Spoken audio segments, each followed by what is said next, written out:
Hallelujah! Magandang umaga po sa lahat. Good morning! Welcome sa Agape Family Center, Philippines, Bacolod Center na pananambahan. Ang mga naka-online ngayon, magandang umaga po sa inyong lahat. At sa mga naririto at sa mga papunta pa lang, God bless you all. Hinahanglaan po ang lahat sa pagtayo para sa ating scripture reading. Tinatawagan ko po ang ating kapatid na Karen, ang magandang si Karen, ang buting asawa ni Pastor Elijah. Shall you all stand, please? Good morning, dear brothers and sisters in the Lord. Let us read our scripture reading for the day. It is taken from 1 Chronicles 16, verses 8 to 15. Oh, give thanks to the Lord, call upon His name, make known His deeds among the peoples. Sing to Him, sing praises to Him, tell of all His wondrous works, glory in His holy name. Let the hearts of those who seek the Lord rejoice. Seek the Lord in His strength, seek His presence continually. Remember the wondrous works that He has done, His miracles and the judgments He uttered. O offsprings of Israel, His servant, children of Jacob, His chosen ones. He is the Lord our God. His judgments are in all the earth. Remember His covenant forever. The word that He commanded for 1,000 generations. May the Lord God continue to bless the reading of His word.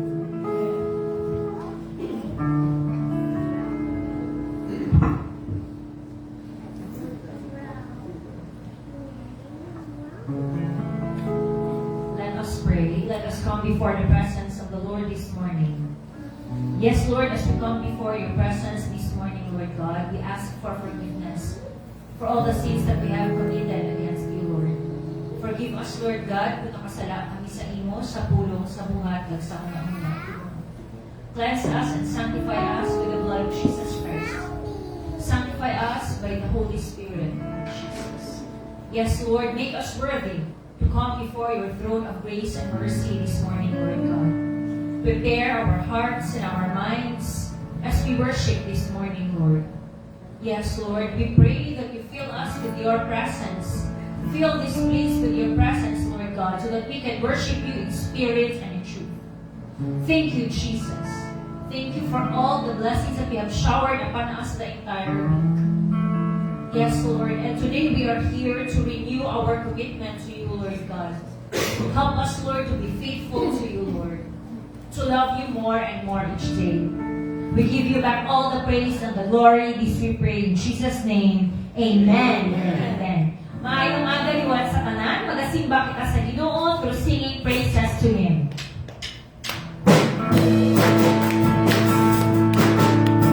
Sing wherever I go.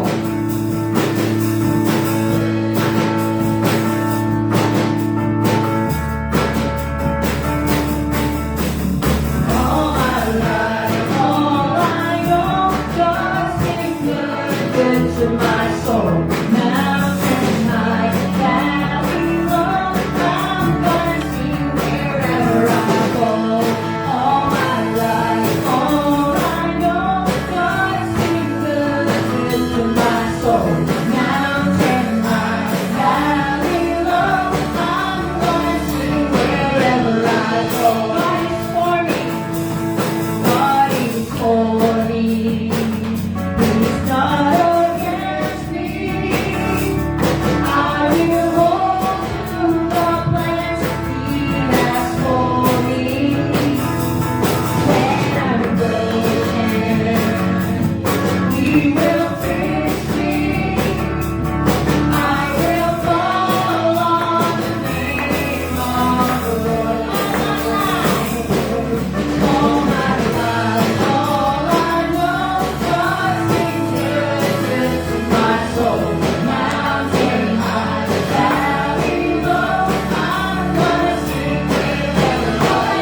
Jesus.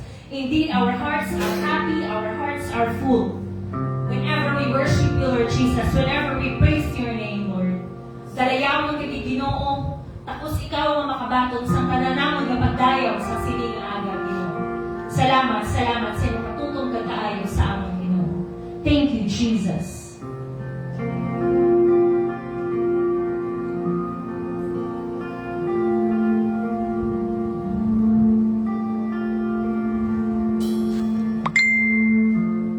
Praise him, all you creatures, great and small. Praise him, summer, winter, spring, and fall.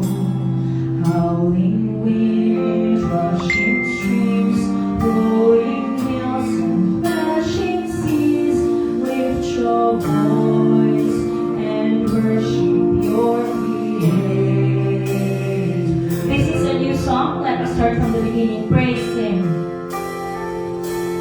Praise him, all you creatures, great and small. Praise him, summer, winter, spring, and fall. Howling winds, rushing streams, rolling hills, and crashing seas. Lift your voice and worship your Creator. Praise him, gleaming moon and burning sun.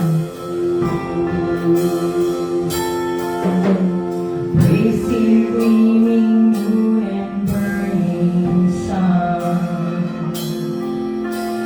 Praise him, all you spinning spheres above.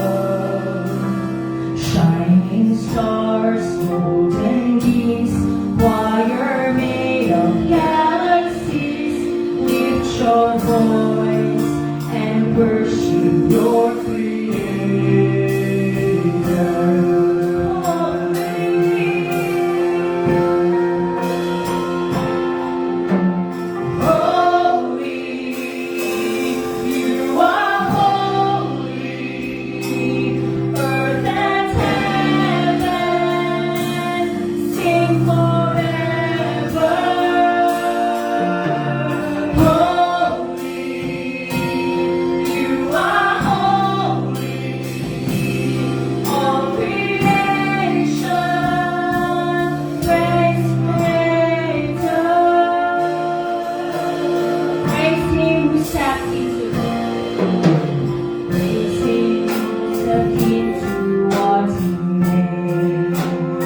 For I was made to magnify my Maker.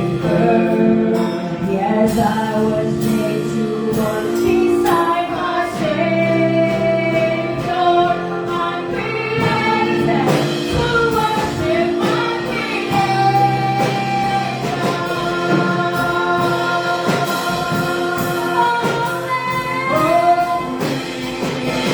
You are holy.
Thank you that you are always there for us. Sa tanan nga tiyon, Ginoo. Yes, Lord Jesus. Thank you for your presence in this place. Holy Spirit, thank you for your presence in our hearts and our lives. Thank you, Jesus. Thank you, Jesus. Our words and our songs are not enough, Lord, para ma-fully tayo mag-inamon because you are a great God, Lord Jesus. And yet we are here, we are given this privilege to worship you, Lord. Thank you, Jesus. And at this time, Lord God, prepare our hearts and our minds as we are about to listen to your word. Give us enlightenment through the Holy Spirit, Lord Jesus. Also, Lord, give a double portion of your anointing to the messenger that will give your word this morning, Lord Jesus. And also to us na nagapamati, Lord, may we listen and follow your word every day, Lord. And not only magpamati lang. Thank you, Jesus. Thank you for everything that you have done for us. We give you back all the praise and the glory. This we pray in Jesus' name. Amen and amen. Ngayong aga, liwat sa kanan. Pwede na kita makapungpo. So, good morning once again and welcome to Agape Family Center, Bacolod Center. Okay, so welcome sa panan na ari diri sa atong face-to-face worship service. And also, good morning to everyone who are joining us through Facebook Live. Also, greetings to our brothers and sisters in Christ in the US, in Canada, si Sister Ana Logupio Queroga. And to our brothers and sisters in Greece, sa church doon, good morning po sa inyong lahat. And also to Pastor Sam and Sister Charo. Yes, po. Good morning. And of course, Sister Rose in Australia and sa lahat na nandito sa Pilipinas, sa Luzon, sa Visayas, sa Mindanao. Especially to all the relatives of Pastora Miriam, both in Luzon and then in Mindanao. So this morning, let us prepare our hearts as we are about to listen to God's Word. I believe that we will continue in the book of Exodus. Okay, thank you. And here is Pastor Dan.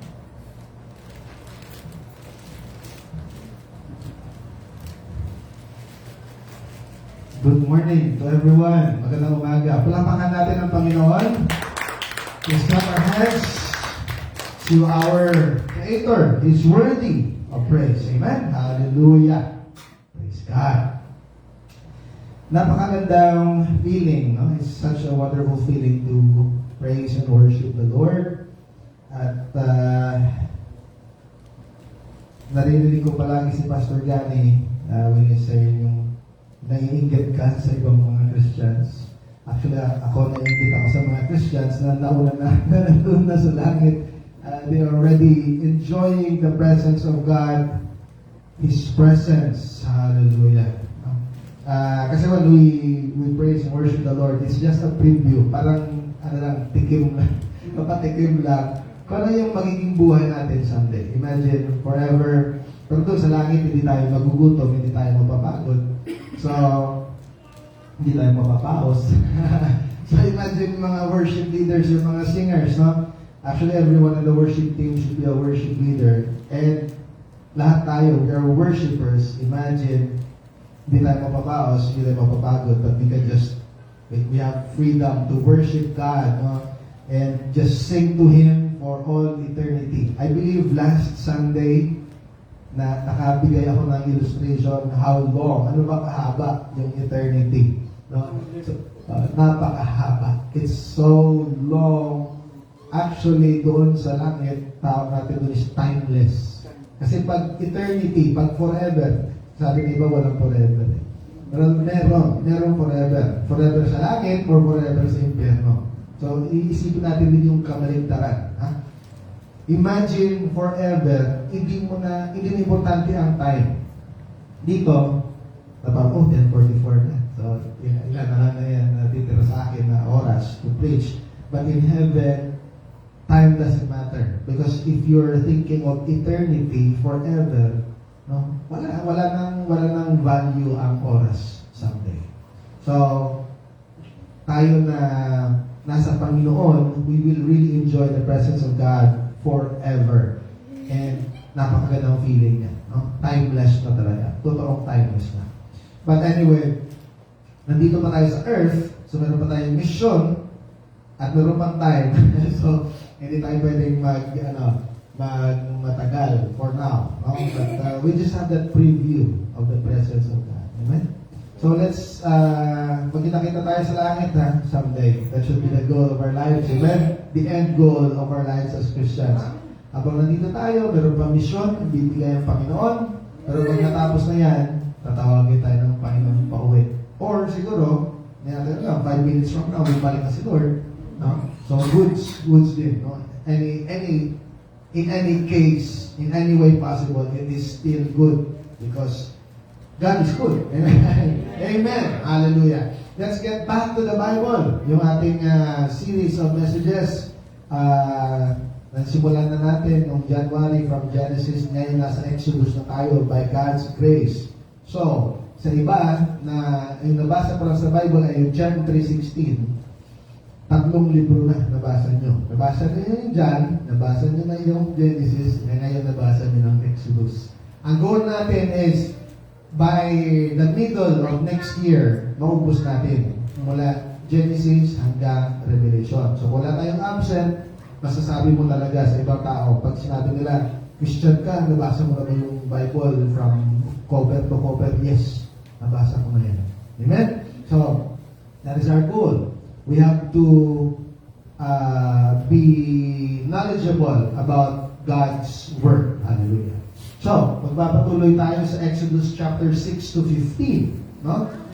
Yung messages natin, kung na-notice nyo, nahalata nyo, hindi siya ganyan ka-detailed masyado na binabasa natin chapter by chapter or verse by verse na discuss. Because that is for Bible study. And that is also for personal time natin. That's why sa GC natin, si Brother Rene nandiyan na sa GC. So, pinapost natin yung mga YouTube na videos kasi alam ko, most of us are working, most of us are busy, and kami din, no? But sa amin medyo double, triple time. Hindi lang na pinapakinggan namin yung YouTube na videos, binabasa din namin. No? So, best talaga, may extra time tayo, basahin din natin. Yung ginagawa namin, while we're listening to that YouTube na channel, yung parang voiceover, binabasa ko rin. But it's best yung Bible natin is ESV or English Standard Version kasi yung YouTube na yan is ESV din. ESV, English Standard Version. So hindi siya malalim kagaya sa King James Version pero accurate din yung pag-translate. So, habang pinapakinggan namin yung YouTube, kasi wala namang, di ba sa nakita niyo na ba? Yung mga YouTube videos, wala kang makikitang video doon. Wala mga tao nag-acting. Boses lang talaga, naka-picture lang. Nakalagay yan Exodus 7 or Exodus 8. Tapos nagbabasa lang. So you're just listening, but it's best na binabasa mo din yung Bible.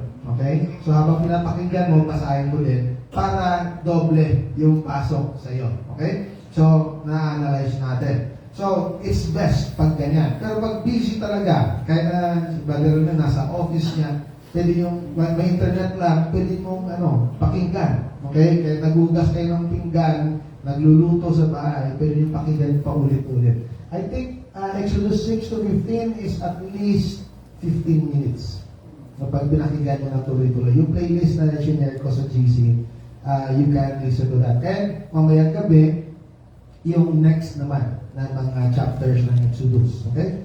Kasi, yung goal natin is na ma-run through lang natin, ma-overview. Yung messages naman, every Sunday, expected na namin na nabasa nyo or at least napakinggan yung Exodus chapter 6 to 15 para malaman natin. Alam natin, from Exodus 6 to 15, kasama na dyan yung 10 plagues of Egypt. Pero, sa message, hindi na natin iisa-isahin yun. Okay? Because it is expected that you have already read or listened at alam na natin yan. Na-review nyo na. So, yung message na lang natin is, ano yung para sa atin? Ano yung application para sa atin as Christians in these modern times? Okay? So, as a brief review, maikling review lang, yung last week, pag-aralan natin yung message ng Panginoon mula sa Exodus. 3 yung main points. Ano yung 3? How we are in bondage to Satan and his rebellion. Lalo na pag hindi mo pa natanggap si Jesus Christ sa iyong buhay, lalo yung tao sa mundo, makikita natin yung nasa labas. Okay? Yung katabi mo sa jeep, katabi mo sa bus, kasama mo sa office, yung classmate mo na pasaway. No? Nasa bondage yan. Ano yung bondage sa Tagalog? Nakulong o nabilanggo. Okay? Sa rehas ng pag-ibig. Kanta yan. Okay, bilanggo. Okay. Pero nabilanggo tayo sa kasalanan. Okay? Ano ba yung kasalanan? Yung sa Genesis na pag-aralan natin yan. That's why it's connected to Exodus. And every book of the Bible is also connected to each other. Satan tried to recruit us. Nirecruit tayo ni Satanas. Si Eva sa si Adan, nirecruit niya para mag-rebellion. Mag-rebelde sa Diyos. At ang nangyari, yes, they failed. At lahat yan, na-rebelde. So, yung bondage, pinilanggo tayo ni Satanas kasama sa kanya sa rebellion. Pero yung second point ng Exodus is, makikita din natin na itinubos tayo ng Diyos. God is going to redeem us from this bondage. At paano? Okay? And last point, which is going to be next Sunday, kasi last parts ng Exodus na yan, is how He forms us into a people for Himself. Paano niya tayo gagawin na maging isang church, maging isang body of Christ, isang nation para sa Kanya. So, Pilipino nga tayo, pero yung totoo nating nationality is we belong to the kingdom of God. Amen? So, the kingdom of God is made up of many different people, but we identify as one nation, no? The children of God, a people for God.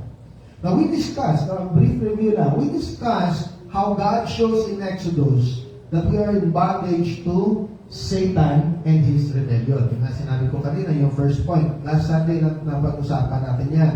No? So, nag-start, bubuksan natin yung Exodus, Exodus chapter 1, yung mga namatay na si Joseph, namatay na yung mga kapatid niya, ng 70, it only started with 17 men, 17 na mga lalaki.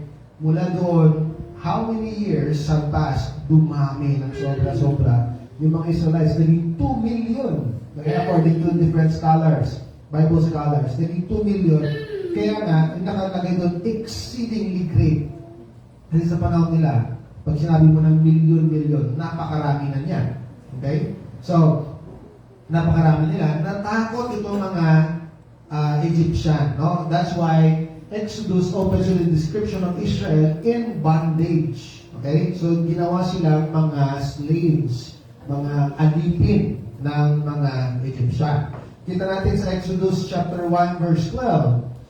Kaya nga lang, kahit na pinahirapan nila yung mga Israelites, the more they afflicted them, the more they multiplied and grew, and they were in dread of the children of Israel. Mas lalo pang dumami. Hindi lang naging 2 million, baka sumobra pa. Okay? Kasi lalo na tayo mga Christians, sinabi na natin yan last Sunday, pag tayo ay pinahihirapan ng mundo, pag tayo pinipersecute, mas lalo pang dumadami. Bakit sa China ang dami ng Christians, no? Pero marami pang mga lugar sa China hindi pa naaabot. Okay? Marami pa, napakarami pang trabaho ang gagawin. Pero the more you persecute the Christians, more na dumadami sila. No? Akala ni Satanas, mali-discourage tayo o konti. Hindi. Mas dumami pa. In the Middle East, dumadami na, no? Nakikita natin yan. Not only in the Bible, but in our times right now. Yung prayer, let's pray for yung sound, no? Yung mga tribes, yung mga Hindu, yung mga unreligious, yung mga atheists, ang dami na nila sa Amerika. Yung mga Muslims, yung mga Buddhists, no? Let's pray for them. Kasi napakarami pa ng mga tao na pwede natin abutin. And not only yung mga unreached, but also the Christians in those towns. Kasi in America, meron mga Christians doon. Nasa palibot nila, puro atheists. They are persecuted. They are persecuted. Na pag meron nag-share doon tungkol sa LGBT, okay lang yan. Pero pag may nag-share about Jesus Christ, paparusahan. No? Tatampal. Sasampalin lahat. No? So, pwede kang makulong. Parang unfair. Pero sa mundo, fair yan. Parang sa kanila. And anyway, yan ang prayer natin. No? So, kung saan tayo ilagay ng Panginoon, if we are persecuted, dadami tayo. Bakit sa Pilipinas, hindi tayo pinipersecute? That's the blessing that we have. Kasi ito ay training ground ng mga missionaries. At kung punta ka doon sa lugar na persecuted ang Christianity, if you share God's word and you share the gospel there, baka dumami. No? Kasi dito sa Pilipinas, nakita natin yung mga Christians parang nakontento na tayo eh. Di ba? Yung pag tinanong mo yung tao dyan, kahit na sino, do you know Jesus Christ? Yes, kilala namin. Every 3 o'clock, narinig namin yung prayer eh. Sa TV, lumalabas yung mukha ni Jesus eh. Malapit na yung Holy Week. So lahat nagiging religyoso. Pero religion na lang. Ang kailangan makilala nila yung tunay na Hesus Kristo, a personal relationship. Pag nakashare kayo, nag-experience nyo yan, napunta kayo sa ibang lugar, at na-share nyo si Jesus Christ, makikita mo, yung mata nila lumalaki. Meron palang taong ganyan. Hindi nila kilala eh. Dito sa Pilipinas, pag i-share mo, hindi ka pakitinggan kasi kilala ko na yan eh. So yan ang malungkot, ano? Pero manalangin tayo na huwag dumating sa point na tayo mga Christians ay persecute dito sa Pilipinas. Kasi pag nangyari yan, baka totoo na, lumabas na tayo at dumami tayo sa ibang bansa. But anyway, they multiplied even after affliction. But nakita natin, secondly, the bondage and oppression that Israel experiences, ayan, no? Yun, yung patuloy ng verse na yan. But next, yung bondage, pinakita dyan, yung letter B, that Israel experiences is the same kind of bondage that we are all in before God redeems us. Familiar sa atin. Sa akin, familiar din. Kaya lang maliit pa na ako, exposed na ako sa ministry, sa gospel, no? So yan yung challenge sa mga nasa Christian na families. Kay Michael, someday it will be a challenge to him also. Kasi maliit pa lang, exposed na to the gospel, to Christianity. Pero para sa iba sa atin, na nasa mundo talaga before, tapos na-encounter na natin si Jesus, tinagap natin siya as Diyos at maniligtas. Maalala mo dati, nung nasa mundo pa ako, nabilanggo talaga ako sa mga bisyo, nabilanggo ako sa mga kasalanan. Ngayon, nasa kay Kristo na ako, I am free. I am free from all of this. But the bondage, pinakita na sa atin sa Exodus, bakit, Lord, why did you allow yung mga Israelites na maging slaves? Akala ko mahal mo sila. Akala ko they are your children. Pero may reason yan, may purpose. The purpose is for God to show that in the world, yung Egypt is an example of the world. Alala ko si Pastor Art, sabi niya yung type. It's a type of the world. Parang example, parang parallel, parang symbol. Yung Egypt sa Bible is a symbol of the world. Nasa mundo. You are enslaved to sin in the world. Kaya nga may exodus, nag-exit.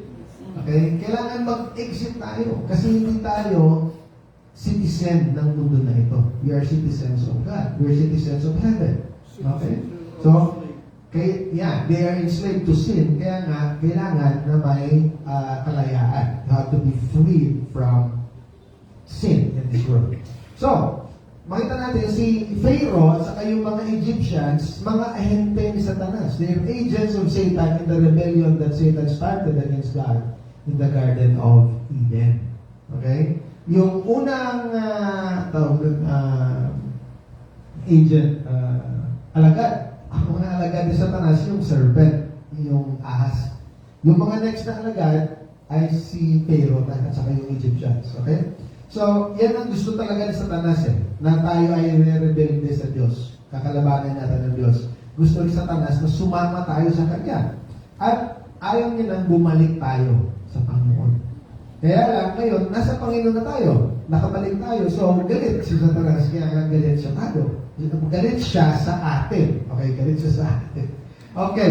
Now, lahat gagawin ni Satanas. He will do everything to enslave you. No? Ayan. Kung kaya niya lang, pipilitin niya na tayo magtrabaho para sa kanya.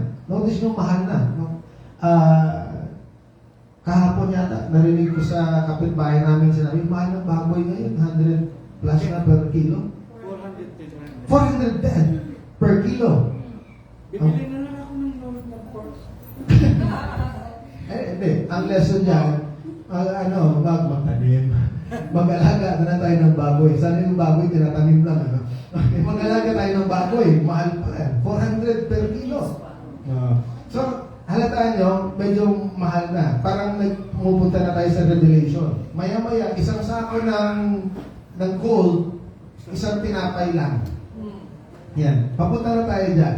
So, anyway, makikita natin, lahat gagawin sa Satanas. So, kung ikaw ay medyo young Christian pa, if you're not mature enough, baka pwede kang matukso na bumalik na lang sa mundo. Magbumalik sa secular na job. I know we are all in secular jobs. Hindi religious or hindi Christian yung company na tinatrabawan ko ngayon. But I can be a Christian in that company. I can still be honest. I can still represent God. Pero yung ibig ko sabihin, na matukso ka to do secular things para lang sa pera. Kasi yan ang gagawin ni Satanas eh. Pahirapan niya tayo. If he will kill us, yung mga missionaries abroad, no? Let's pray, hindi dumating sa Pilipinas na pag ikaw ay pastor, ikaw ay missionary, ikaw ay papatayin. No? Pwede gawin yan ni Satanas. He will even try to convince us that we are better off serving Him. And this is the worst bondage. Sinabi ko yan last Sunday. The worst kind of bondage is yung willing bondage. Kagaya na sinabi ng mga Israelite, nung puro na lang mana, yung kinakain nila, sabihin na nagreklamo kay Moses, Moses, adobong mana, no? Pinamalhan, piniritong mana, okay, omelette na mana, lahat na ng klaseng mana nakain namin. Sana baboy naman, kaya mahal na per kilo. So, nagreklamo kay Moses. Yan na nga yung provision ni Lord, nagreklamo pa kasi hindi naging kontento. So, sinasabi ng Israelite, mabuti pa sana, bumalik na lang kami sa Egypt. So, yan ang tinatawag natin na backslide. Yung mga Christian na sinabi, nung hindi ako Christian, dati ang dami kong pera. Marami akong kaibigan. Mabuti pa, bumalik na lang ako sa mundo. That is willing na bondage. Yan yung pinakadelikado sa lahat. Bantayan natin yung mga kapatid. Ito yung kondisyon natin sa bondage. Pinakita diyan sa Exodus. It's a story, it's an example, it's a symbol of our bondage. Until the Lord rescued us. Tayo ay niligtas ng Panginoon. Actually, we have no will to be delivered unless the Lord supernaturally draws us to Himself.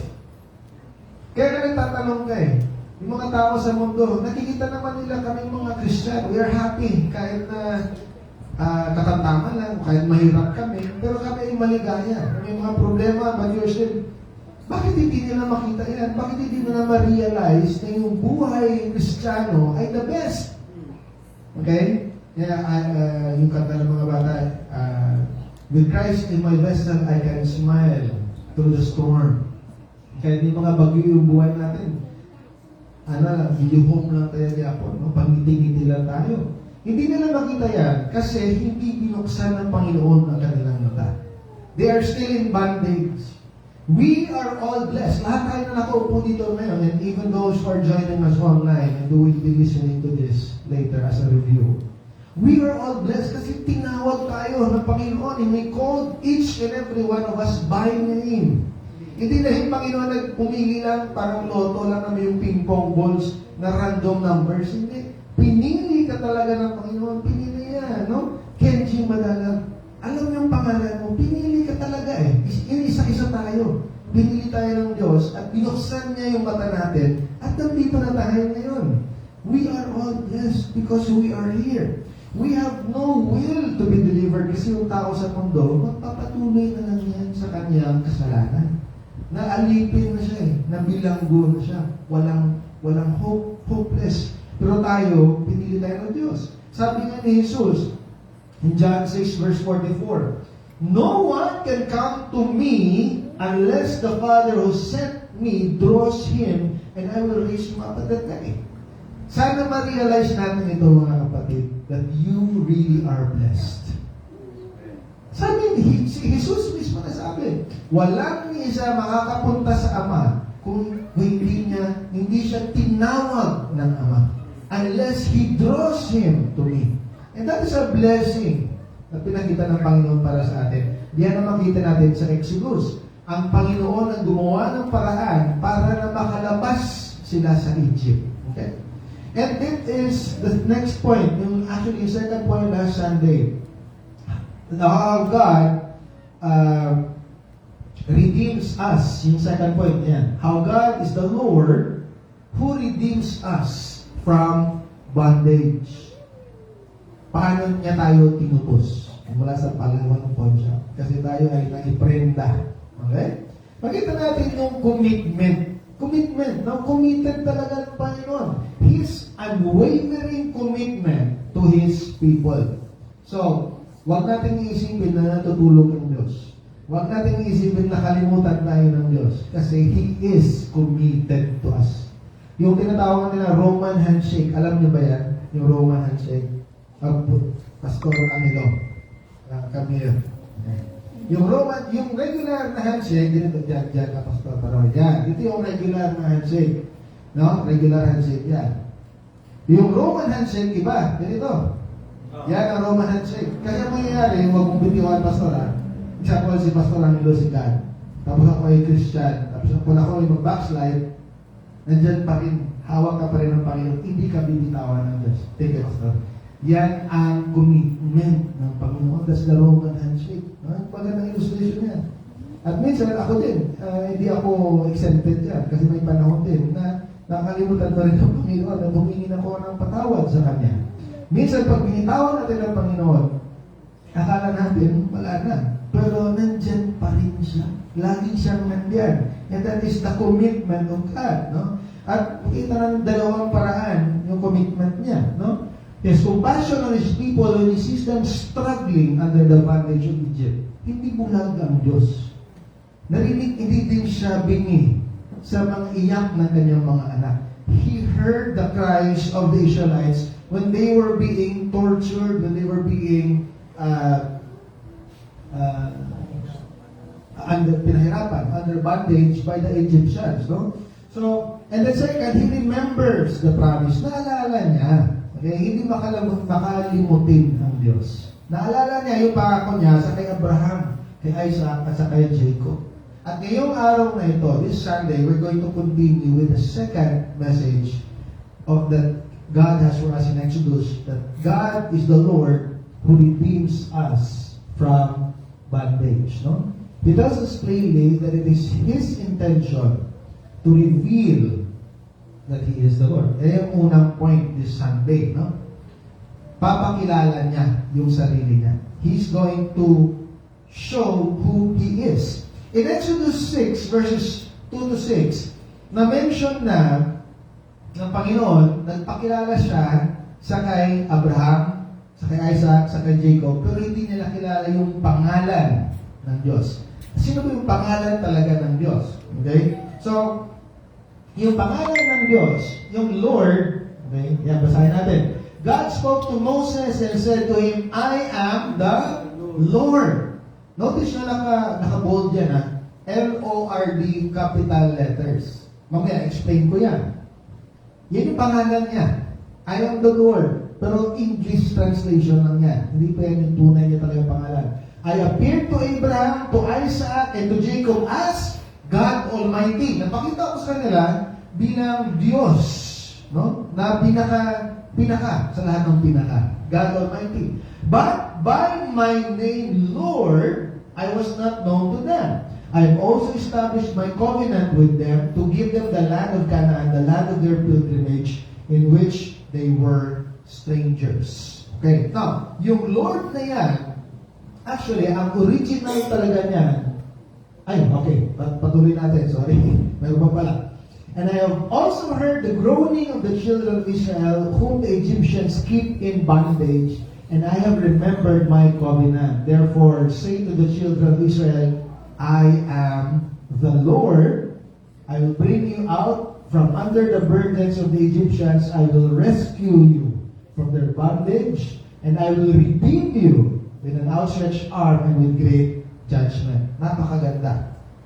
Yung original niyan ng Lord, L-O-R-D na capital letters yan. Pag nakita niyo yan sa Bible, yung capital letter L-O-R-D, Lord, yan ay si Yahuwah.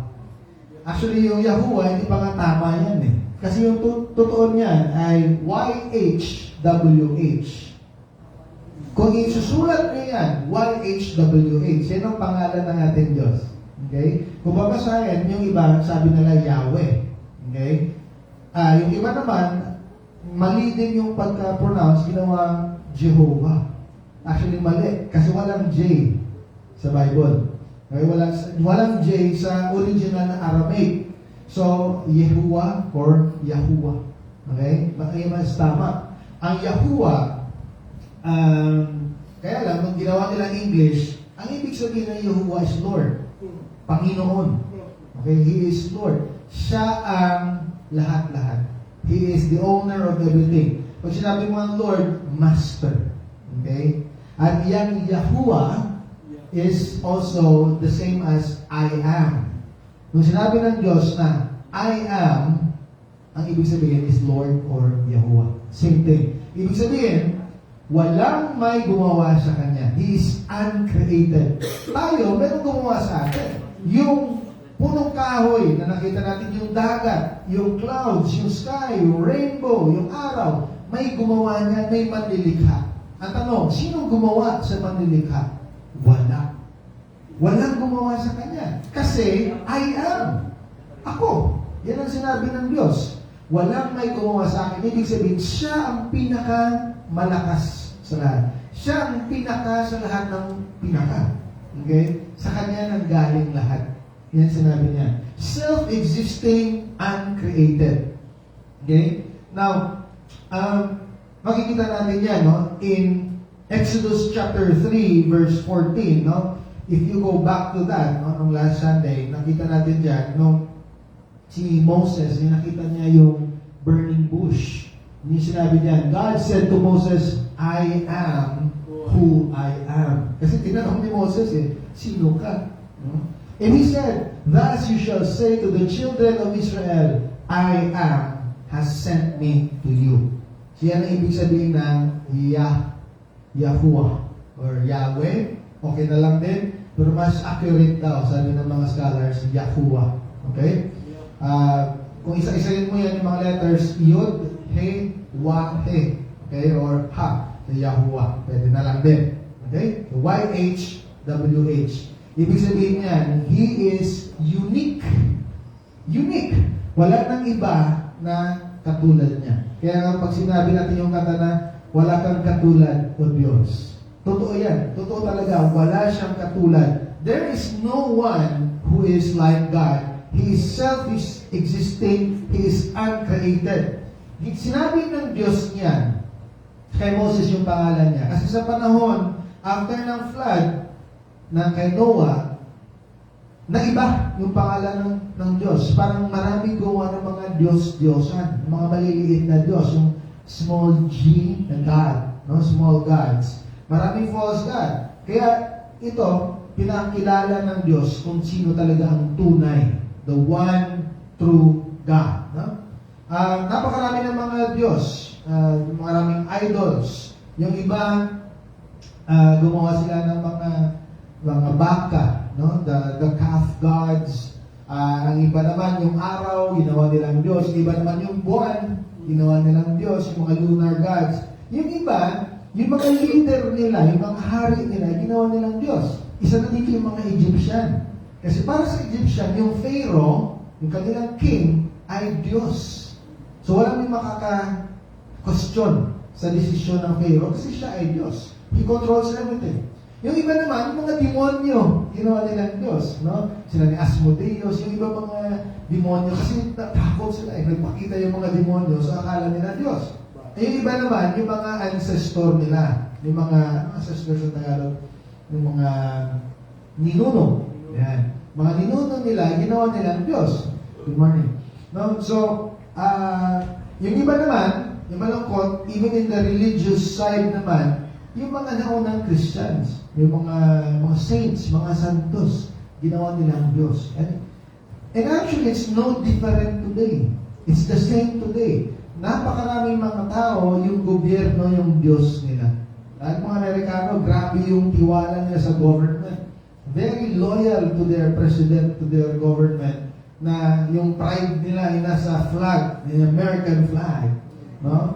So, yan ang Diyos nila eh.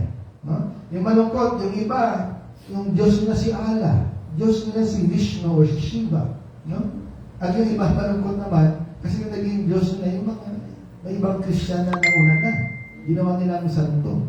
Okay? It's no different. These are what you call small g gods. At ang Diyos natin ay galit kasi mas sinisimba pa natin sila kumpara sa capital G God, the one true God, Yahuwah. Magiging malinaw. God is going to make it clear that His intention to show the Israelites that He alone is Yahuwah, the Lord, the sovereign, self-existing God. Yan. Gagawin ng Diyos na malinaw talaga. Ako ay magpapakilala sa inyo. Papakita ko sa inyo kung sino ako. Okay? And sinabi niya yan kay Moses in Exodus chapter 6. No? Yeah. Therefore, say to the children of Israel, I am the Lord. I will bring you from under the burdens of the Egyptians. I will rescue you from their bondage. And I will redeem you with an outstretched arm and with great judgment. No? So makita natin dyan. Yung Lord, I am the Lord. Ako ay magpapakilala. I will show to you. Bakit papakita niyo yung resulta sa verse 7? Ano nangyari sa verse 7? Para malaman na siya talaga ang Diyos. I will take you as my people and I will be your God. Anong next sentence? Then you shall know. Malalaman niyo that I am the Lord, Yahweh, or Yahuwah, your God who brings you out from under the burdens of the Egyptians. Ibig sabihin, at the end of it all, sa dulo ng slavery ng Israelites, no, in Egypt, makikilala nila kung sino ang totoong Diyos. No? They will know who the real God is. Huwag tayong mag-iisip pag tayo ay may problema, napakalaki ng utang natin, no? Malaking napakarami ng bayarin, no? Si Judith at lahat-lahat ng yan, si bills, okay? Na akala natin, Lord, bakit ba pinahihirapan mo kami? Lord, bakit ba ganito? Napakaraming problema. Isipin natin yung mga Israelites in Egypt. They were in bondage for 400 years. Slavery lang. Slavery talaga. Yung Pilipinas nga di ba, we are under oppression for 300 years, sustained. Pero okay na lang. Yung Israelites, ginawa talaga silang slaves Pinahirapan sila ng husto. Yung mga anak ng lalaki, pinapatay, no? Naiwan na lang yung mga babae. Napakarami na pinagdaanan nila. Tapos ikaw ay may problema sa utang.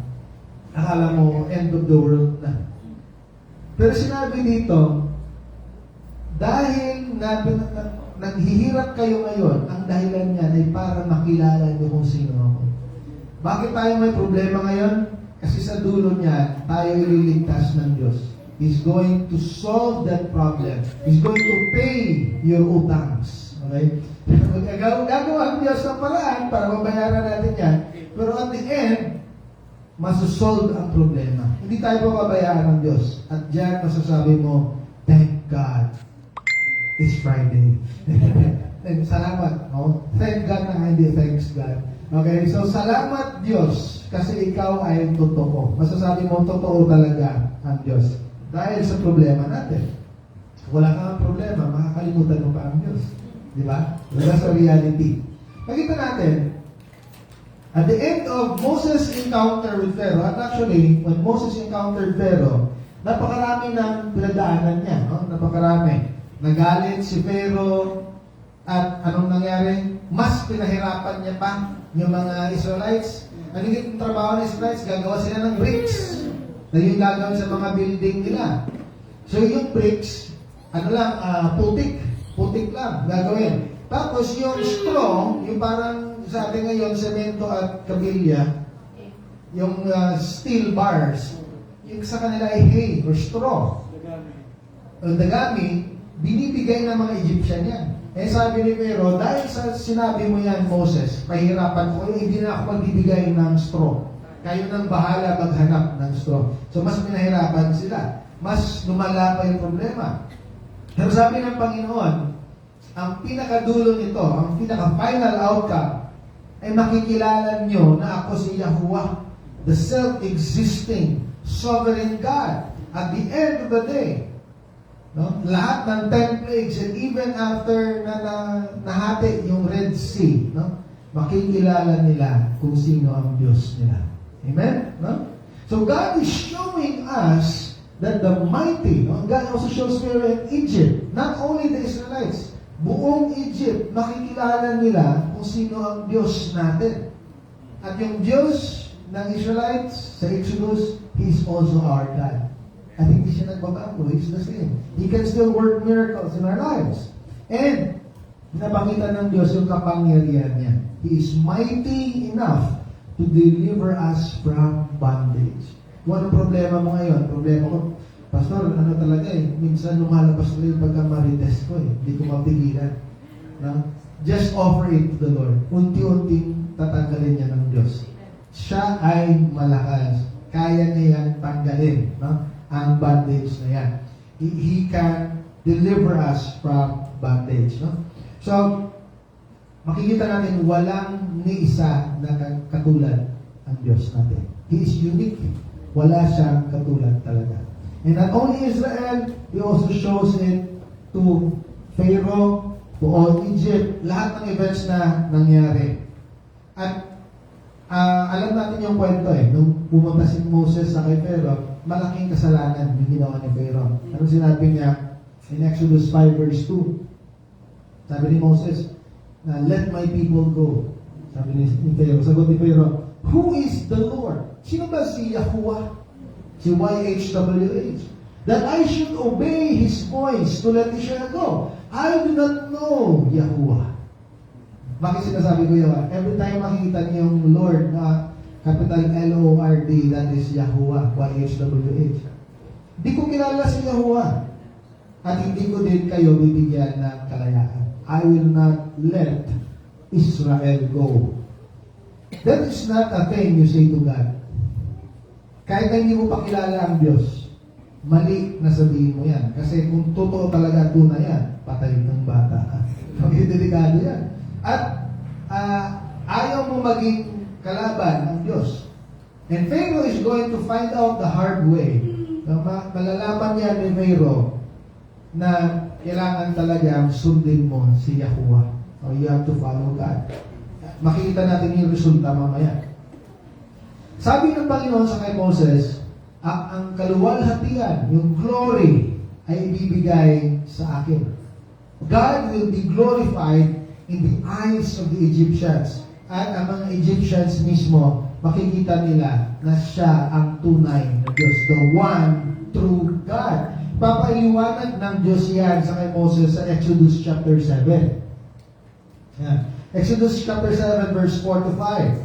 But Pharaoh will not heed you. Sabi ng Diyos ni Yahuwah kay Moses, hindi makikinig si Pharaoh sa iyo pag sinabi mo yan. So that I may lay my hand on Egypt and bring my armies and my people, the children of Israel, out of the land of Egypt by great judgments. Minsan ako ay naaawa kay Pharaoh. Kawawa si Pharaoh. Wala siyang magawa kasi yun na ang plano ng Diyos. Kaya lang, nakita din ng Diyos na matigas talaga ang puso ni Pharaoh. Hindi talaga maniniwala ito. Kaya, sabi ng Diyos, alam na ng Diyos, hindi maniniwala ito si Pharaoh. Okay? Pero may dahilan yan para na parurusahan ng Egypt dahil sa kanilang ginawa na pinahirapan nila yung people of God, the children of God. Dahil dyan, I will make them suffer. Yung 10 plagues of Egypt, alam natin na nasa kwento din, no? Pero dahil dyan, makikilala nila kung sino ako. Yan ang talagang dahilan ng Diyos. So that God will be known to these people, so that He will be given glory. Verse 5. And the Egyptians shall know that I am the Lord when I stretch out my hand on Egypt and bring out the children of Israel from among them. In Exodus chapter 9, sasabihin ng Diyos sa kay Pharaoh na binigyan kita ng kapangyarihan para sa ganitong kadahilanan. God gave Pharaoh power and authority because of His purpose. Anong purpose? Basahin natin sa Exodus chapter 9. At this time, I will send all my plagues to your very heart, and on your servants, and on your people, that you may know that there is none like me in all the earth. Wala na ibang katulad. Kasi yung ibang mga Diyos, kita natin, yung sa ibang mga nations, meron sila mga Diyos, may God of the dead, God of harvest. Yung Egyptian, meron yan. Yung Mesopotamian, meron din yan. Yung mga South Americans, meron din. So, similar. Meron silang God of rain, yung mga rain dance, parang umulan. Pero si Yahuwah, wala nang iba na kagaya niya. He is the only one. He's the unique God. Hindi siya ginawa ng tao. Okay? Siya ang gumawa. Siya ang manlilikha. Actually, walang may gumawa sa kanya. Verse 15. Now, if I had stretched out my hand and struck you and your people with pestilence, then you would have been cut off from here. Kung gusto ko sana, pwede kong i-erase kayo. Sabi ng Diyos.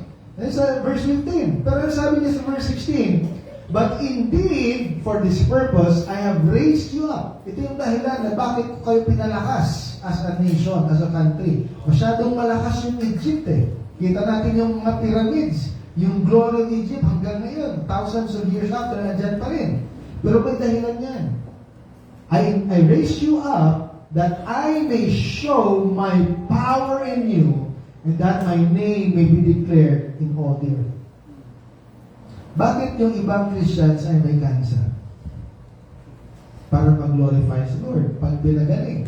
Pag hindi pinagaling ni Lord, sasabihin ng Christian na may cancer, it is well with my soul. We're praise the Lord pa rin. At dyan makikita mo, maraming dahilan ang Diyos kung bakit nangyayari yan. Okay? Pero isa sa mga dahilan ay para mabigyan siya ng kaluwalhatian. All glory, tanan niya himaya, ihatag natin sa Diyos. Amen? We will give all glory to God. Sabihin natin, Lord, hindi namin kaya ito eh. Hindi namin kaya. Kung kami lang, wala talaga. But it is because of you that we are like this. Okay? So, the glory might be His. At ito yung gusto ng Diyos pag tayo ay tinubos niya. When God redeems us, He also wants us to see this. He does this in such a way that everyone might see that He is the Lord, Yahuwah, or Yahweh, the sovereign, self-existing God. Kaya nga, sinasabi natin, we are saved by grace, not by works, so that no one may boast. Hindi natin kayang iligtas ang sarili natin. Makakaligtas lang talaga ang Diyos. So, kung ang Diyos ang nagligtas sa atin, glory to God. Praise the Lord. Kasi kung kaya natin iligtas ang sarili natin, praise God yan. Diba? Kasi naligtas ko yung sarili ko. Frank Sinatra, I did it my way. Pero sa totoo, hindi natin maliligtas sarili natin. Only God can save us. That's why, thank you, Lord. Praise the Lord.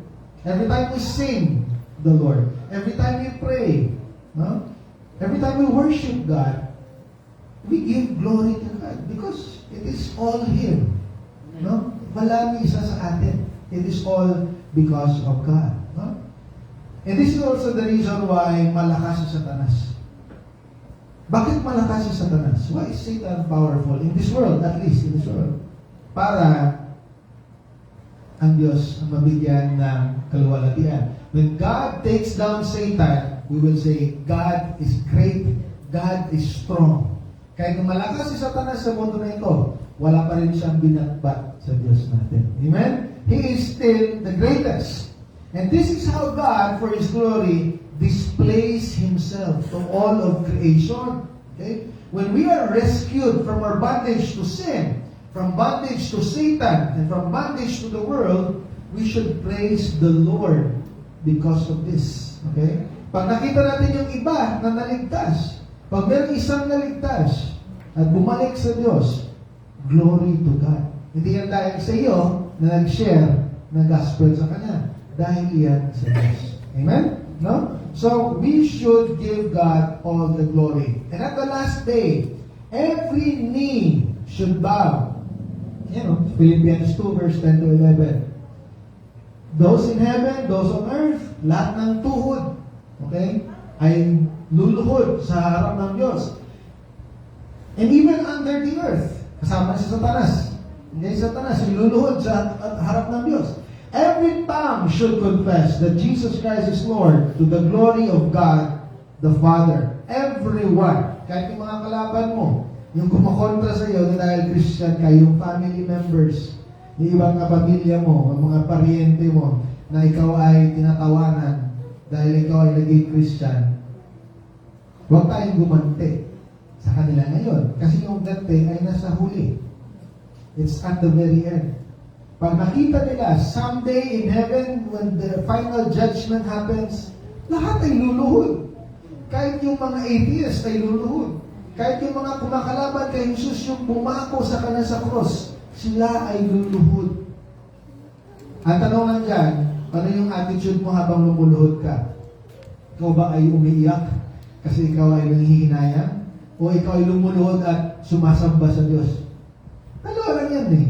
When all of us get to heaven someday and every knee bows down, kneels before God, I pray that you are kneeling in worship.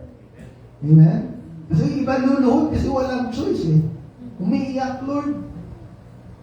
Sorry, pasensya, hindi kita na tinanggap eh. Pero walang choice, luluhod talaga kasi He is Lord, Panginoon. Pero ikaw ay lumuluhod sa ligaya. Ikaw ay maligaya, lumulot, Lord. Andito na yung aming justice. Okay? Yung justice natin ay nandoon sa langit. Huwag tayong gumante sa mundo na ito. Amen? Our vindication, our justice is going to be someday in heaven. Pero minsan, yung Diyos, sa galit niya, ginagantihan niya kahit nandito pa lang. No? Kahit na minamarites ka, nakita mo, oops, gumanti si Lord. Praise the Lord. Praise the Lord. Pero huwag tayong magiging happy yung mga kalaban natin ay natatalo. Let's be happy that our names are written in the book of life. Amen? No? So, yan ang makita natin. The most of the book of Exodus is God displaying Himself as Lord by redeeming His people. Kaya na Exodus exit. Yung mga Hudyo, nakalimutan na nila ito eh. Yung pride mismo minsan, yung spiritual pride. Kami ang chosen people of God. Dahil sa kay Moses, nakalabas kami. Pero nakalimutan nila yung Diyos ang dahilan. Amen? God is the reason. No? So that's why we worship Him. At saka nandiyan yung 10 plagues. Hindi na natin ito i-discuss ng isa-isa. Yung 10 plagues of Egypt. So from Exodus 7 up to Exodus chapter 11. Sa ating nakalimot na, pwede natin basahin yung ulit mamaya. Or nandun sa YouTube na playlist, no? Maririnig niyo yan. So 10 plagues. Pero ito yung gusto ko lang manotice natin. Isa sa mga dahilan na bakit ginawang 10 plagues yan, ay gusto ipakita ng Diyos na ako ang Diyos sa lahat ng mga maliliit na Diyos. Yung sa first plague, water turned to blood. Kasi yung mga Egyptians, sinasamba nila yung Nile River. Yung ito, anong river sa Tagalog? Ilog.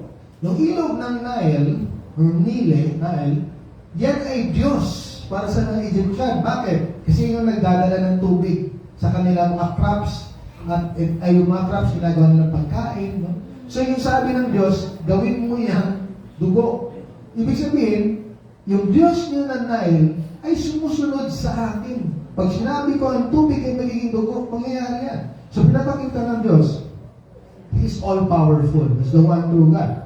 Yung sun, they also worship the sun. Pero notice nyo, sa isa sa mga plagues, sa 10 plagues, yung araw ay dumilim.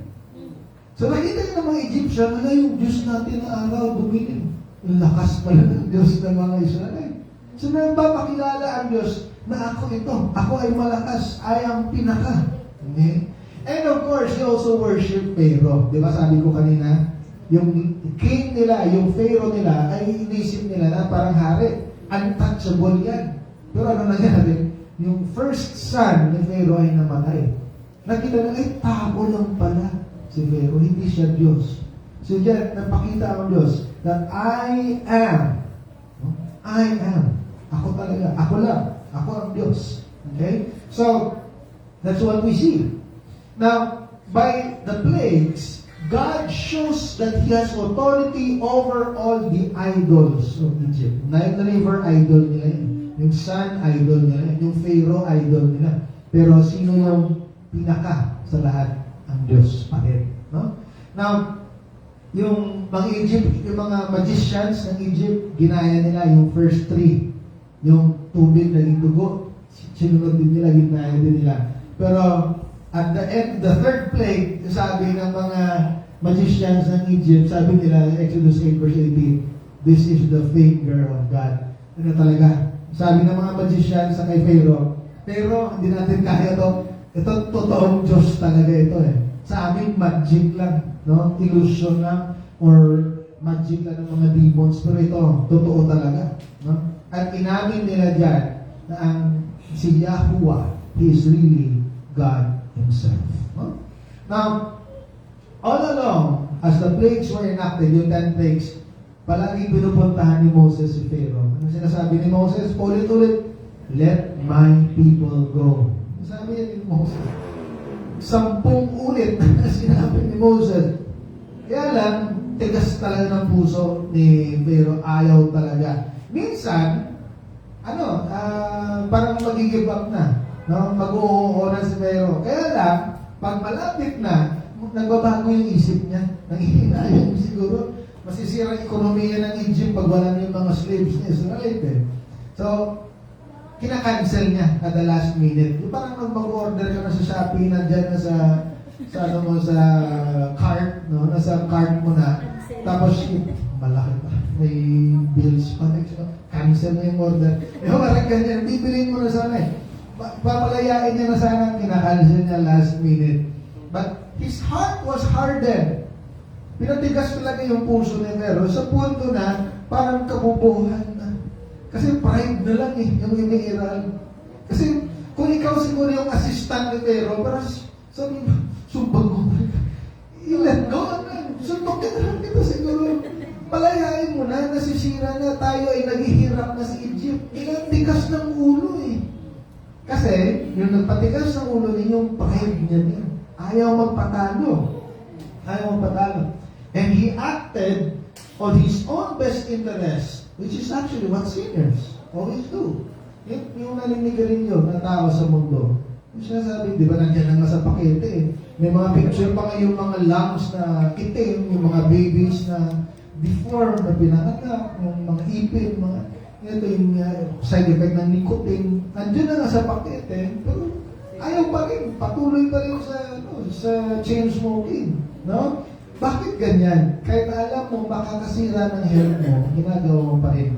Yan ang epekto ng kasalanan. Yan ang epekto din ng pride sa kay Pharaoh. Even if it destroyed him, even if it destroyed the whole land of Egypt, he still refused to give up to the Lord. Yan ang pride. But in all of this, we are to see the glory of God, and that He is Yahweh or Yahuwah. Okay? Napakita natin dyan. Pagkatapos ng 10 plagues, nung namatay na yung firstborn ni Pharaoh, ayun na yung pinaka breaking point. Give up niya na talaga. Pinalabas. Pero at the last minute, nung nakalabas na yung mga Israelite, nagdalawang isip pa rin. Nagbago yung isip. Sayang yung slaves. Yung 2 million slaves. Pinahabol niya. Pinahabol niya pa rin hanggang nandun na sila sa Red Sea, ano? Even the Red Sea, anong nangyari? Nung hinabol ni Pharaoh, Lord, bakit? Tapos na yung 10 plagues eh. Nandito na, nakalaya na yung mga Israelites. Bakit mamamatay pa rin sila? Nagreklamo yung Israelites actually. Kasi nandito yung dagat, yung Red Sea, nandito yung mga Israelites sa gitna. Yung mga soldiers ni Pharaoh, yung mga chariots, nandito sa kabila. Na-sandwich itong mga Israelites. Wala na silang ibang puntahan. At natural, yung mga reklamador ay lumabas. Sabi na, Moses, kasalanan mo to. Bakit mo kami pinalabas sa Egypt para lang mamatay dito? Kasi hanggang doon lang eh. Hindi nyo nakita yung 10 plagues, yung miracles, nandun sila sa Goshen, nung pinatay yung lahat ng verse 4, lahat ng Israelites ay saved dahil sa dugo na inilagay sa pintuan, no, sa post, door post. Hindi pa rin sila maniwala. Kaya na ng Diyos gawin yan. At ito pa. Tapos akala nila mamamatay na kami dito. Nagreklamo pa rin. Reklamador talaga. No? At yan naman yung mga kapatid. Pero alam natin, in chapter 14, yung resulta. And the Lord said to Moses, "Why do you cry to me?" Okay, kasi yung mga tao nagreklamo sa kay Moses, si Moses umiyak sa Diyos. Tell the children of Israel to go forward. Kasi ito yung dagat yung Red Sea. Akala na hanggang doon lang na-trap na tayo. Ano sabi ng Diyos? Abante. Abante lang, kapatid. But lift up your rod, stretch out your hand over the sea divided, and the children of Israel shall go on dry ground through the midst of the sea. Verse 17. And I indeed will harden the hearts of the Egyptian, and they shall follow them. Now, di ba naate yung Red Sea? Tapos lumakad na yung mga Israelite. Kung ako si Pharaoh at ako yung isang Egyptian, hindi ko na mapatuloy yung paghabol sa Israelite.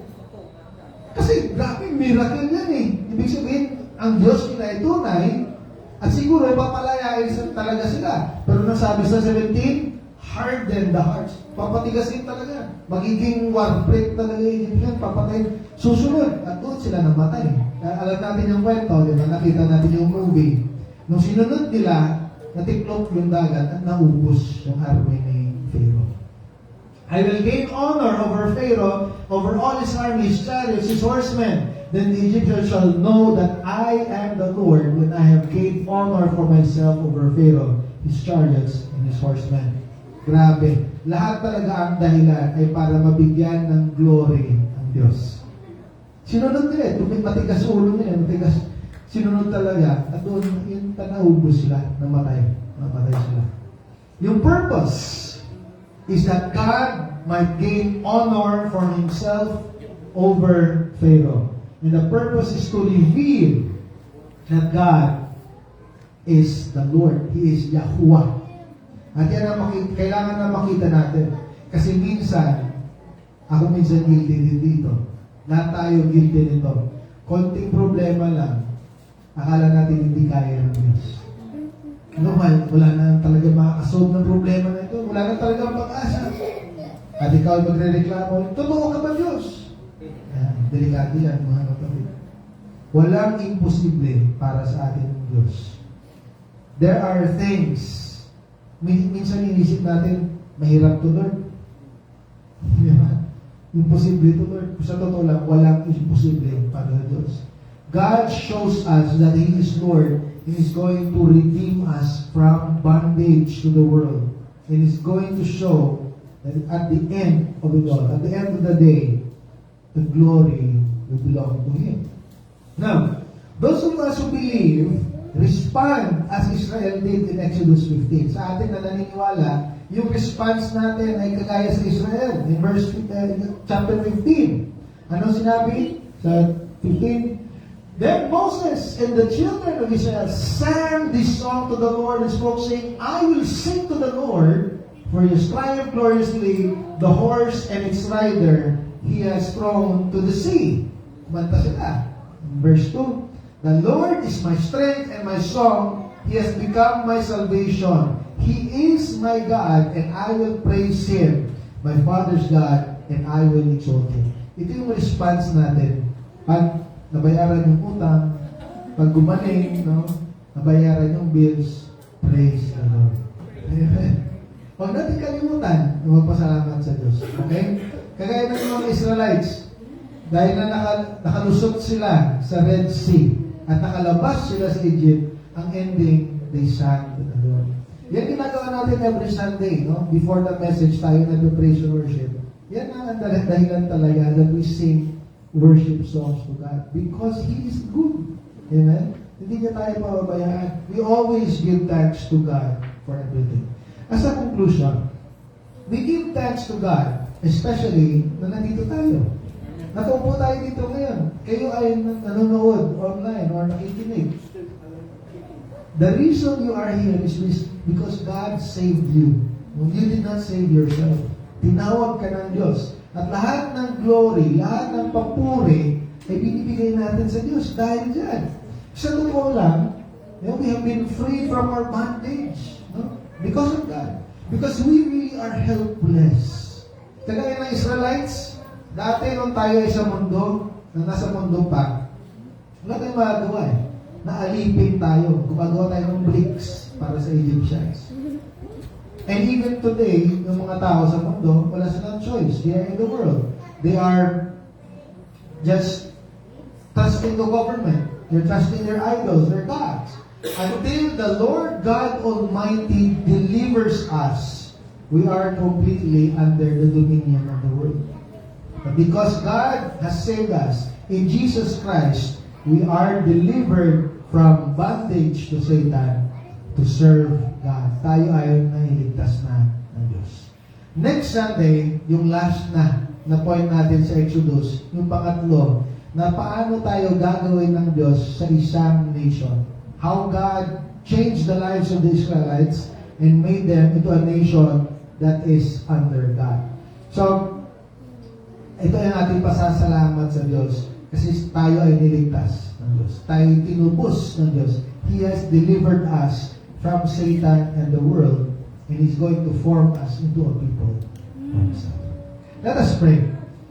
Lord, this morning we thank you for this message, Lord God. We thank you because you have saved us. You have brought us from darkness and into your marvelous light. Lord, we really cannot thank you enough, Lord God. We know that there are times, Lord, may mga problema kami sa buhay, may mga pagsubok, and trials, and temptations, Lord God. And sometimes, Lord, nakakalimutan ka namin. Forgive us. Patawarin mo kami, Panginoon, kung mangyayari man ito. Kasi, Lord, kami ay tao lang. Salamat sa message na ito. Ito ay reminder, Lord, sa lahat ng mga problema sa buhay namin. Alam namin, hindi mo kami pababayaan. You will never leave us. You are always there for us, Lord God. And we thank you because at the end, ang lahat ng problema na ito na pinagdadaanan namin ay para sa iyong kaluwalhatian. It is for us to give you glory. And so we say, praise the Lord. Thank you, Lord, for all of these things, for helping us, for providing for our needs, for not leaving us in the dark, Lord. We thank you. We thank you. We commit to you the rest of the series of messages in the book of Exodus, and we commit to you also the rest of our worship service today, especially the Lord's Supper that we have. In Jesus' mighty name we pray. Amen and amen. Palakpakan natin.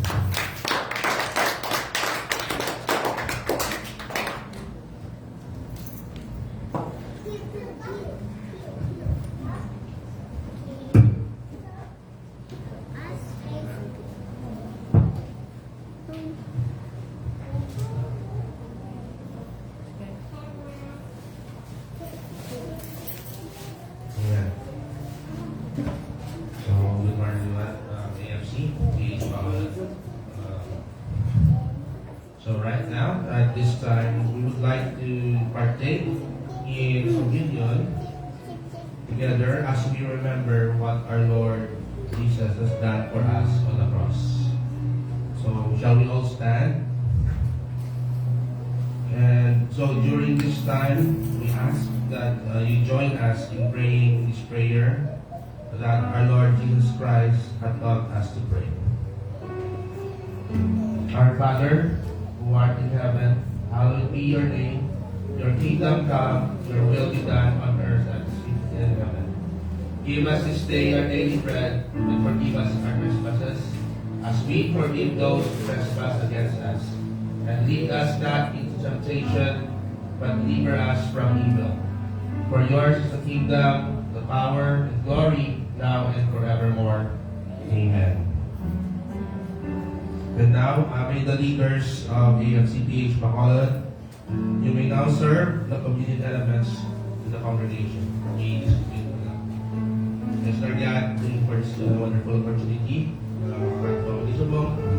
for our communion service, Lord God. You bless the bread and the wine for this kind place and the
Says here in 1 Corinthians chapter 11, verse 23 to 29, For I received from the Lord what is I also delivered to you, that the Lord Jesus, on the night when he was betrayed, took the bread, and when he had given thanks, he broke it and said, This is my body, which is for you.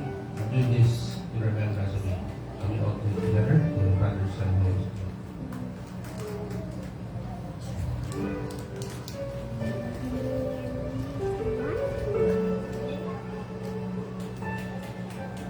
In the same way, he also took the cup after supper, saying, This cup is the new covenant in my blood, and do this as often as you drink it in remembrance of me. So we take all together the cup. Let's understand those.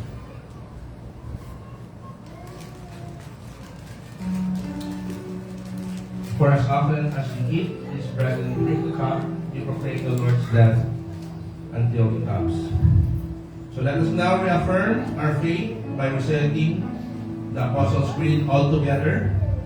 I believe in God the Father Almighty, maker of heaven and earth, and in Jesus Christ, His only Son, our Lord, who was conceived by the Holy Spirit, born of the Virgin Mary, suffered under Pontius Pilate, was crucified, dead, and buried. The third day He rose again from the dead. He ascended into heaven and sits at the right hand of God the Father Almighty. From there He shall come to judge the living and the dead. I believe in the Holy Spirit, the Holy Universal Church, the communion of saints, the forgiveness of sins, the resurrection of body, and the life everlasting. Amen. Lakpan ng Ginoo.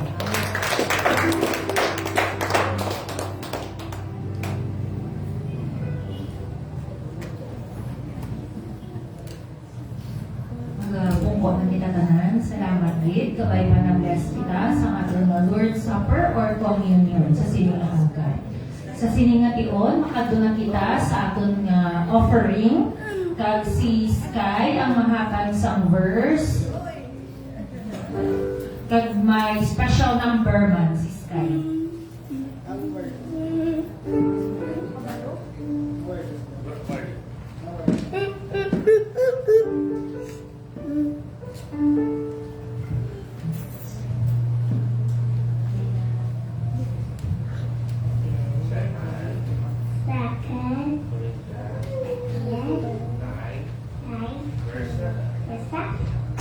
God loves cheerful giving.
Thank you, Sky, sa verse and sa special number. For our announcements today, ang aton na starting this March, ang aton na rent is already 2,000 and gabay pa let us pray for our Bible study centers and veneration ministry. And then we have Access Mission Training under International Kings Philippines sa Morsha on March 9 and Himamaylan sa March 15. Also pray for the radio program na gina-host ko every Thursday, 3 to 4 p.m. sa DYBS.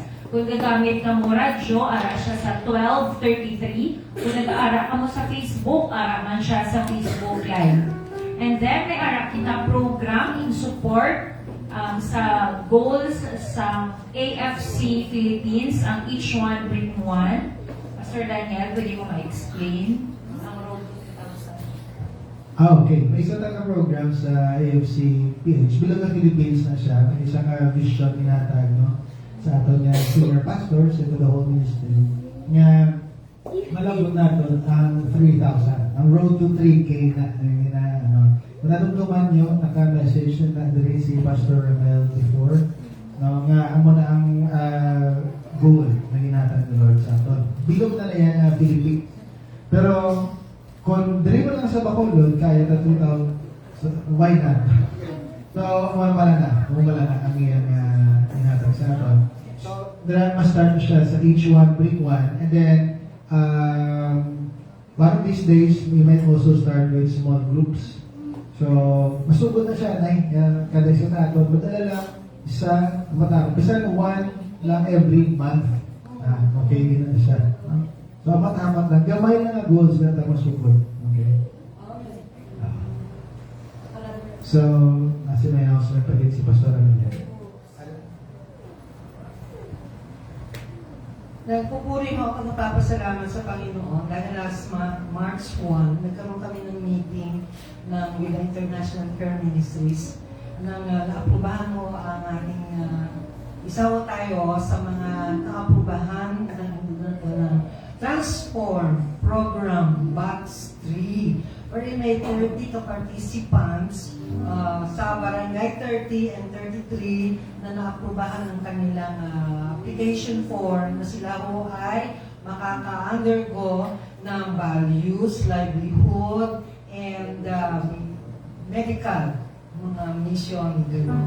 11 years ago, nagawa ho natin yan. Nagkaroon tayo ng partnership with the ICM. Ginamit po ito ng Panginoon as a tool, as an instrument na madala natin sa Panginoon ang mga poorest of the poor ng mga families. Ngayon, may 6 mo tayong counselors. Imimit tayo ng ICM staff sa mag-test doon sa house care sa Dayan Evangel Mission sa Lirio. So pagkatapos nitong meeting natin na service, I would like to request you na mag-stay tayo for a short training na. Okay po? Salamat sa Panginoon na yan. Blessing mo yan. So yung ating plano for bring each one, bring one. Magkakatotoo yan kung tayo lahat ay magtutulungan. Amen? Amen. Sige. Naanayaan ko ang lahat sa pagdalo para sa ating closing prayer and benediction.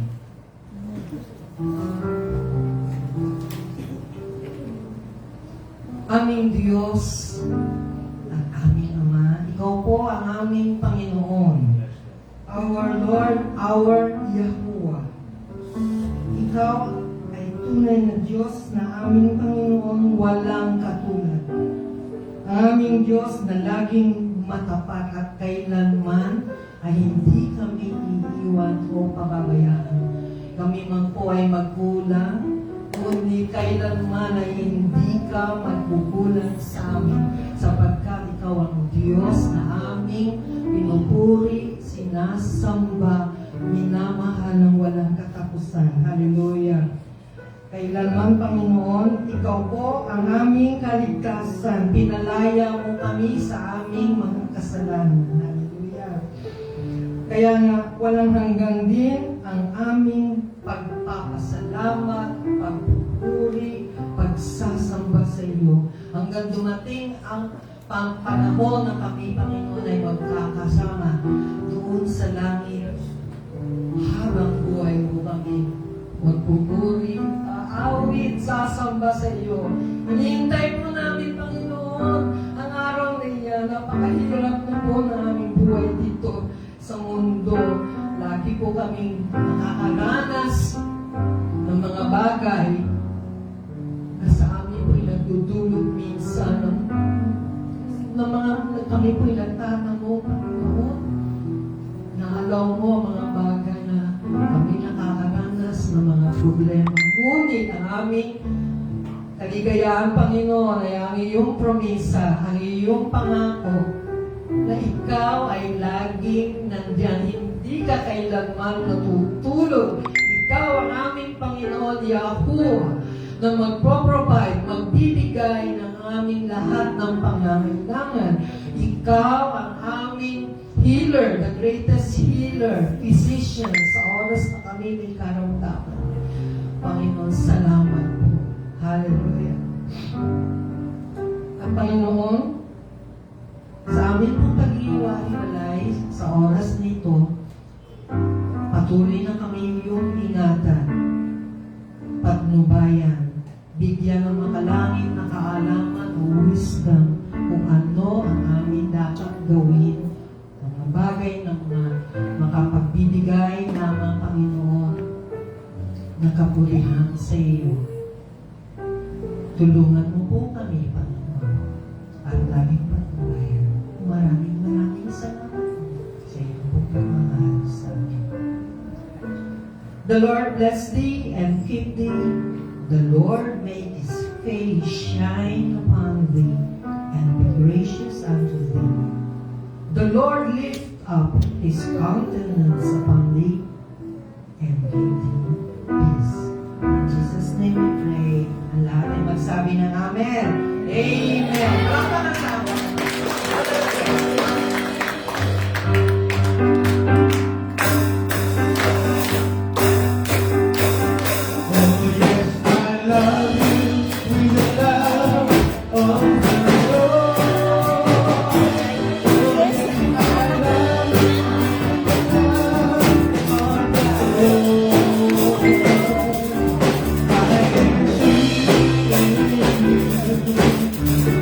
Glory of my